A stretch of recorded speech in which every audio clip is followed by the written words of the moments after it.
Hi, my name is Jason Bunn-Parsons, and I'm an autistic self-advocate, and this is chapter 1 of my book, Putting the Autism Puzzle Pieces Together, and the name of this chapter is A Brief History of Autism. The reason why I'm doing this as my first chapter instead of my story, which is what most people would typically do when preparing a book like this, is that I was raised in the 70s and 80s, and back then they did not understand what they now understand about autism, and because of that, there was a lot of erroneous, preconceived notions and assumptions made about, those who are now considered autistic.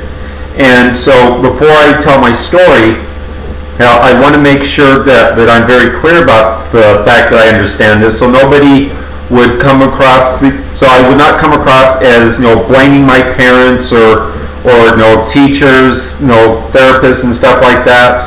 They all meant well. That they did the best that they could with the knowledge that was present at the time. It's just they just didn't know what they know today. And so with that, I want to start off by talking about 4 prominent researchers from the 1940s through the 1960s. And the first one is Dr. Leon Kanner, whose name is frequently mispronounced as Kanner because it's spelled K-A. But my understanding is he's an Austrian Jew, and so for them they would pronounce K-A the way we pronounce C-O. So it's Kanner. He was Austrian born in a town that's now in the Ukraine, and a child psychologist. He immigrated to the United States in 1924, director of child psychiatry at Johns Hopkins Hospital, 1930 through 1959, published the first English textbook on child psychiatry, titled Child Psychiatry, in 1937, published In Defense of Mothers, How to Bring Up Children in Spite of More Zealous Psychologists, in 1941. That is really intriguing me, and the title of that really sounds intriguing. That's even back in the 40s, there was some concerns that psychiatrists and psychologists were going a little bit too far, in pushing their ideas off on everybody. But anyways, he made statements in 1942 opposing euthanasia for the feeble-minded, which I'm glad for that, because if he would have got his way, autistics like me would have been euthanized. Okay, and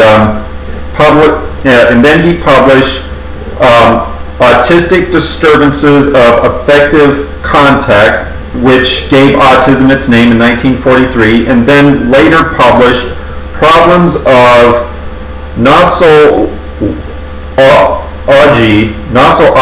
and Psychodynamics in Early Childhood Autism in 1949. I have no clue what some of that stuff says. Anyways, but bottom line is, Dr. Kanner is recognized as the one who basically recognized autism. Now, as I went back, to study all this history, it became clear to me that unless you're 7,000 years old, basically anything that you think that you're inventing, you're basically building upon what somebody else already came up with. And this would be the same with Dr. Kanner.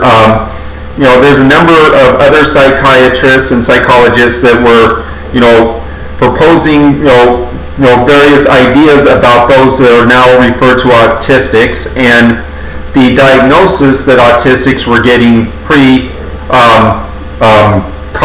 was childhood schizophrenics, and even up into the 70s, those who are now referred to as autistics were being diagnosed as childhood schizophrenics. And in fact, if you watch the movie Temple Grandin, the scene in which her mother is having that psychiatrist or psychologist explain to her what her daughter's diagnosis was, he first said childhood schizophrenic.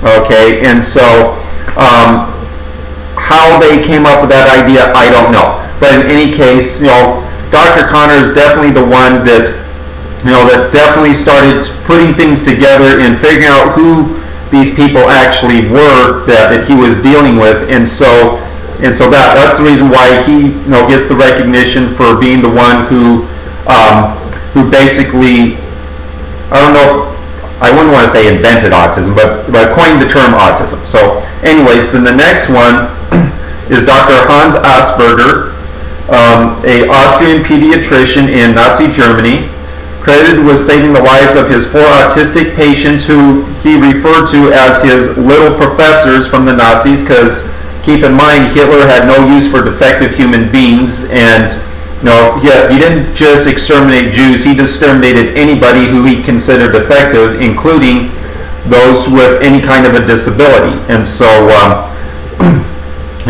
much of his research was lost due to the bombing of his hospital that he worked at during World War II. That's an unfortunate reality of war.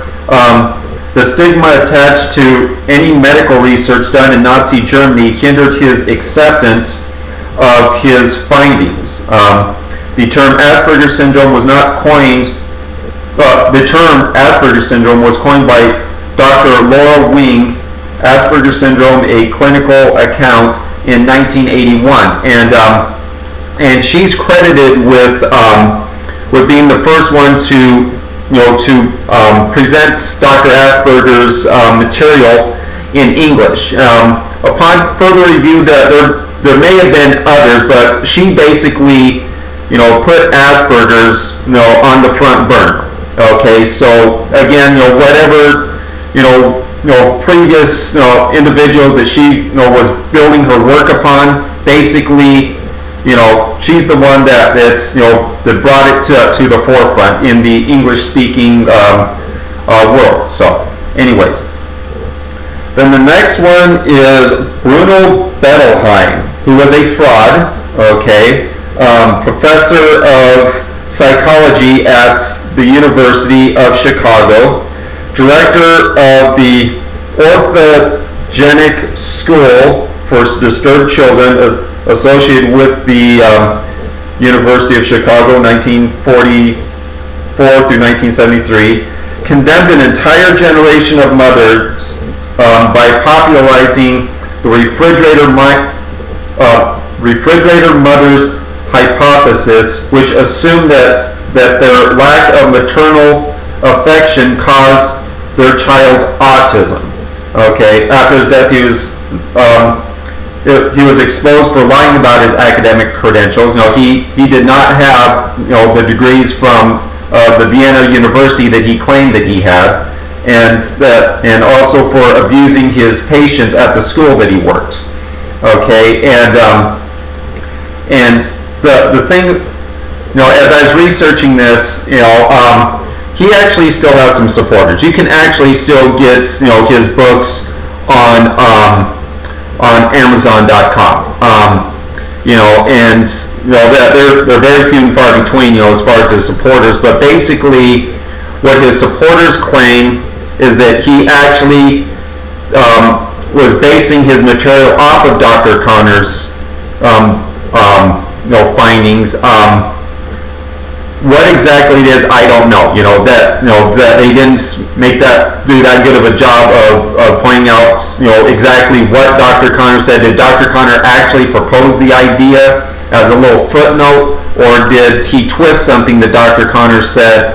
Whatever the case is, Bruno Bettelheim still has his supporters, and that's how they're trying to justify what he did by saying that basically, that he was, building off of what Dr. Connor said, which I can't understand enough of the material. I've actually downloaded a PDF copy of Dr. Connor's first, paper, but as far as deciphering all of it, it is kind of challenging. I would definitely need to have a psychologist, go over that material with me and explain to me what in the world all this blah blah blah means. If anybody be willing to do that, I'd appreciate it. But anyways, and then the fourth one is Dr. Bernard Rimland, a psychologist and a parent of a child with autism.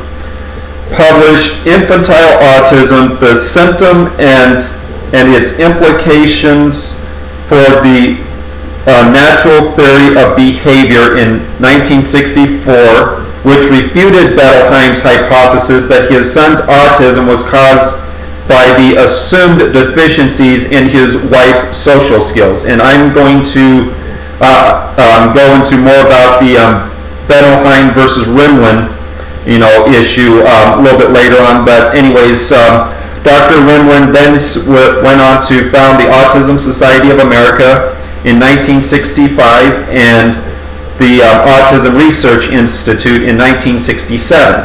Okay, so so that these are basically that the four also as far as Dr. Rimland, I should have included this, is that Dr. Rimland basically proved that autism is neurological, biological. It is not created by psychological issues. Okay. Nevertheless, like I said, I'm going to go into that a lot more in my next video, discussing the Bettelheim versus Rimland dispute and the long-term consequences that it has had on the autism community today.